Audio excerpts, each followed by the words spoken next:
Hello বন্ধুরা, আজকে আপনাদের ছোট একটা ভিডিওতে স্বাগত। আপনাদের আজকে আমি স্থূলতা সম্পর্কে কিছু আলোকপাত করব।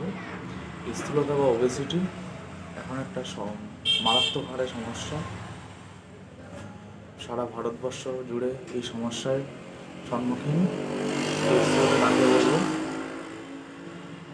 স্থূলতা বা ওবেসিটি হলো এমন একটা শারীরিক অবস্থা যেখানে প্রয়োজনের তুলনায় বেশি ক্যালোরি আমরা যদি ইনটেক করে থাকি বা নিয়ে থাকি, তাহলে অতিরিক্ত চর্বি হিসাবে আমাদের বডিতে এটা ডিপোজিট হয়। একটা কথা আছে, too much eating, too less activity. যদি আমরা বেশি বেশি করে খেতে থাকি, ক্যালোরিকে যদি বার্ন না করি, তা আমাদের বডি অটোমেটিক ওই শক্তিটা ফ্যাট হিসাবে আমাদের টিস্যুতে সঞ্চিত করে রাখে এবং ফিজিক্যাল ইনঅ্যাক্টিভিটির ফলে এটা মোটা বা স্থূলতা আকারে প্রকাশ পায়। এর কারণ কী কী আছে? এক হচ্ছে জেনেটিক কারণ, বংশগত কারণ, বংশ পরম্পরায় তাদের খাদ্যাভ্যাস বা ফুড হ্যাবিট বংশ পরম্পরায় এটা চলে আসছে, সেটা থেকেও এটা মোটা হয়। 2 নম্বর হচ্ছে এনভায়রনমেন্টাল বা সোশ্যাল ইস্যু, অতিরিক্ত ভাজা বা ফাস্টফুড বা তেলে ভাজা খাবার প্রতি ইন্টারেস্ট, সেখান থেকেও এক্সেসিভ ক্যালোরি ইনটেক হচ্ছে, সেখান থেকেও মোটা হয়ে যায়। 2 নম্বর। 3 নম্বর হচ্ছে ডিপ্রেশন বা সাইকোলজিক্যাল কজ, মন মরা বা মন মরা হয়ে থাকা বা ডিপ্রেশনে ভোগা, এটা থেকেও মোটা হয়ে যায়। অ্যান্টি ডিপ্রেশন যদি কেউ ড্রাগ নেয়, ড্রাগের সাইড এফেক্টে মোটা হয়ে যায়। 4 নম্বর হচ্ছে রোগ বা ডিজিজ। এমন এমন ডিজিজ আছে যেমন হচ্ছে স্ট্রোক, আর্থারাইটিস, এইসব ডিজিজগুলো আছে। এইসব ডিজিজগুলোর ফলে মানুষের অ্যাক্টিভিটি কমে যায়, তার ফলে মানুষ আস্তে আস্তে ফ্যাট বা মোটা হয়ে যায়, ফ্যাটি বা মোটা হয়ে যায়।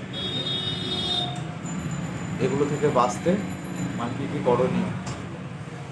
ফার্স্ট হচ্ছে আমাদের প্রচুর পরিমাণে কায়িক পরিশ্রম করতে হবে। আর খাদ্যাভ্যাসের কিছু চেঞ্জ আনতে হবে। যে পরিমাণ খাবো তার অধিক পরিমাণ আমাদের ক্যালোরিকে বার্ন করতে হবে। একটা ভালো ফিজিওথেরাপিস্টকে দেখে আপনারা একটা সাজেশান নিতে পারেন।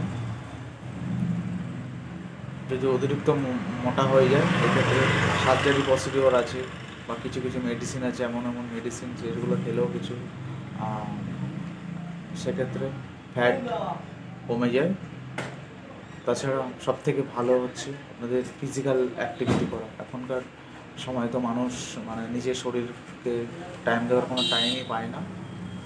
তো 1 ঘন্টা করে যদি আপনারা রেগুলার বডিতে ঘাম ঝরাতে পারেন, তাহলে আপনাদের এক্সেসিভ যে ফ্যাট সেটা কমে যাবে।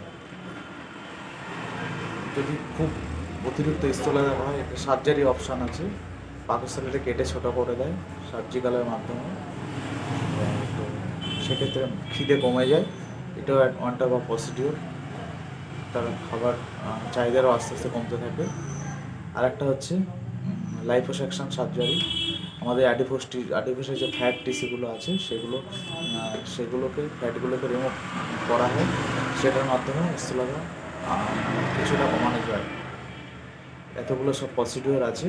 সবথেকে বেস্ট প্রসিডিওর আমার মনে হয় অতিরিক্ত খাদ্যাভ্যাসকে আমাদের বর্জন করা উচিত, বা প্যাকেট জাতীয় খাবার, ফাস্টফুড, কোল্ড ড্রিঙ্কস, চিনি, সুগার জাতীয় এইসব খাবারগুলোকে বর্জন করা উচিত। ফাইবার জাতীয় খাবার সবসময় খাওয়া উচিত। ফাইবার বা ভেজিটেবল, শাকসবজি এগুলো পর্যাপ্ত পরিমাণে খাওয়া উচিত। প্রোটিন মাছ খাওয়া উচিত। বেশি ফ্যাট জাতীয় খাবারটাকে পুরোপুরি অ্যাভয়েড করা উচিত। স্থূলতার পরে যেসব রোগগুলো আমাদের শরীরে হয়, এক হচ্ছে কার্ডিওভাস্কুলার ডিজিজ হতে পারে, 2 হচ্ছে স্ট্রোক হতে পারে, 3 হচ্ছে রেসপিরেটরি প্রবলেম, শ্বাসকষ্ট হতে পারে, পাকস্থলীর সমস্যা হতে পারে, বডিতে কোলেস্ট্রল এবং ট্রাইগ্লিসারাইডের পরিমাণ অতিরিক্ত বেড়ে যেতে পারে, মানে আথারাস্ক্লেরোসিস হতে পারে। মানে একটা সমীক্ষা দেখা গেছে যে দিন দিন এই ওবেসিটির জন্যে মানুষের আয়ু কমে যায়। তো আমাদের উচিত সবাইকে রেগুলার এক্সারসাইজ করা, বিশেষ করে কায়িক পরিশ্রম করা। কায়িক পরিশ্রমের মাধ্যমে আমরা কায়িক পরিশ্রম এবং সঠিক খাদ্যাভ্যাসের মাধ্যমে আমরা এই রোগটাকে প্রতিহত করতে পারি। নমস্কার, ভালো থাকবেন।